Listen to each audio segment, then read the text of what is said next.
वालेकुम दोस्तों। तो दोस्तों आज हम जो बात करेंगे वो करेंगे एलएलएम एंट्री टेस्ट जो ज़ेबुल लेती है। काफ़ी स्टूडेंट ये बार बार पूछ रहे थे कि एलएलएम कैसे होती है, टेस्ट कहाँ से आती है और कैसे भी पूरा प्रोसेस चलता है। तो दोस्तों सबसे पहले मैं आपको ये जो टॉपिक मैंने उठाया है ये मैंने एक इस पे मेन पॉइंट ये है कि ज़ेबुल की एलएलएम कितनी मुश्किल बन गई है या बनाई गई है। तो दोस्तों देखें, सबसे पहले परसेंटेज की बात करेंगे। ज़ेबुल में अगर आप एलएलएम में एडमिशन लेना चाहते हैं तो आपकी कम से कम 80+ परसेंटेज होनी चाहिए।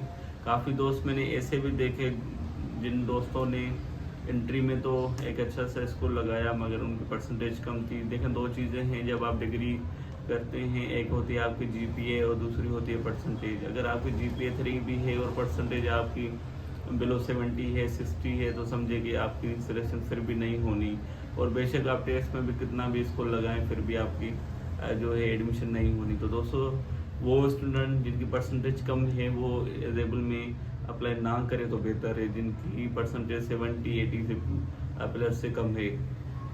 तो दोस्तों दूसरी अगर हम बात करें तो ज़ेबुल में क्लासेस एक बड़ा इशू है। दोस्तों देखें, जो वकला है जो सुबह वो रेगुलर कोर्ट जाते हैं उनके केसेस लगे होते हैं। तो ज़ेबुल के जो क्लासेस होते हैं एलएलएम के, कुछ पता नहीं चलता। एक क्लास कभी सुबह को लग जाती है, कभी दोपहर को, कभी शाम को।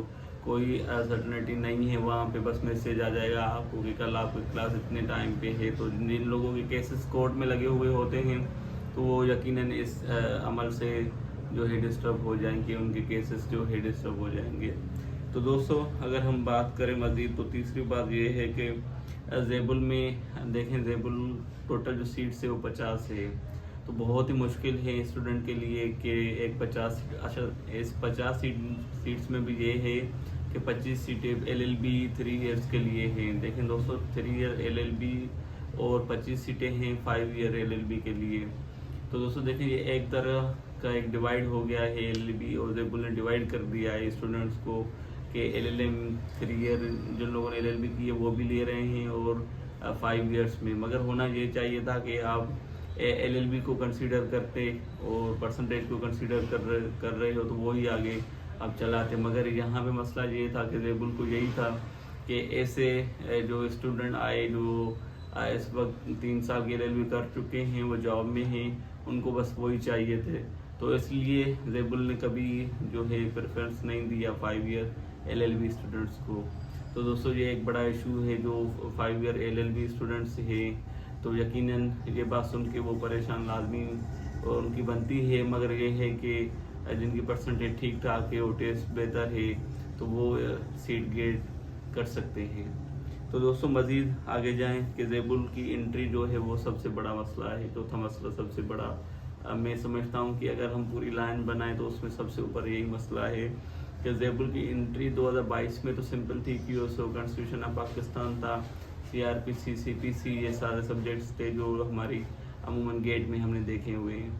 मगर 2023 जो था वो बहुत ही बुरा था। वो उसमें ये हुआ कि ज़ेबुल ने transfer of property, legal maxims limitation act और उसके अलावा फंडामेंटल राइट्स, ओकियोसो, सीआरपीसी, पीपीसी सारे उसमें सब्जेक्ट दिए हुए थे।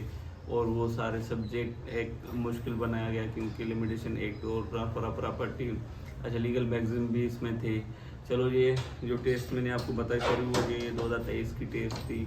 तो उसके बाद जो हम आगे सिलसिला बढ़ाते हैं 2024 में जो अभी एंट्री हुई, इसी महीने एंट्री हुई थी।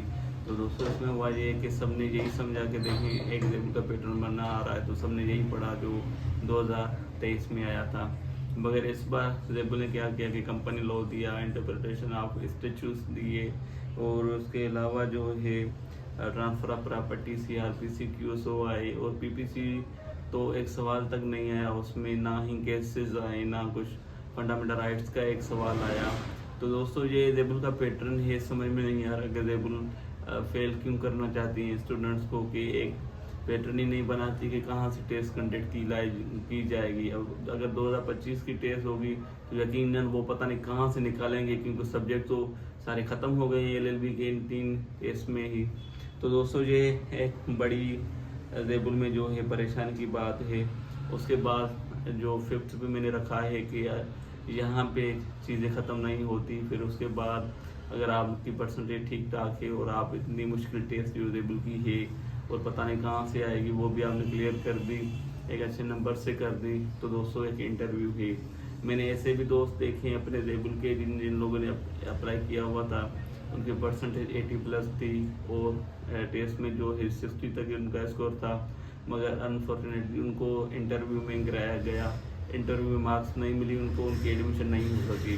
तो दोस्तों ये पूरा मैंने प्रोसीजर बताया टेबल की एडमिशन क्यों मुश्किल है या मुश्किल बनाई गई है। मैं तो ये समझता हूँ कि टेबल की एंट्री टेस्ट मुश्किल बनाई गई है, जिस तरह से ये टेस्ट ले रहे हैं, इंटरव्यू ले रहे हैं और एलएलबी को डिवाइड किया है 2 हिस्सों में।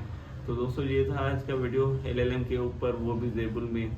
और एक मज़ीद बात करूँगा कि जो हम जैसे तालिब इल्म है उनके पास ऑप्शंस भी नहीं है, क्योंकि एक KU है, KU में 20 लोग सेलेक्ट होते हैं LLM में, और कोई भी इदारा नहीं है जो गवर्नमेंट हो और वो जो है LLM करवाए कराची में।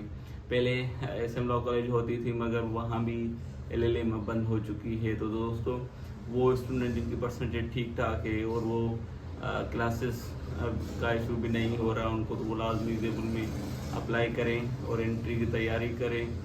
और मुझे तो ये लग रहा है कि जो जुडिशरी की स्क्रीनिंग निकलती है वो भी मैंने पढ़ी हुई है, तो वो बहुत ही आसान होती है एज़ कम्पेयर टू टेबल की LLM टेस्ट के मुताबिक। तो दोस्तों ये था आज का हमारा वीडियो। मज़ीद वीडियो के लिए इस चैनल को लाजमी सब्सक्राइब करें और इस वीडियो को शेयर करें। अल्लाह हाफिज़।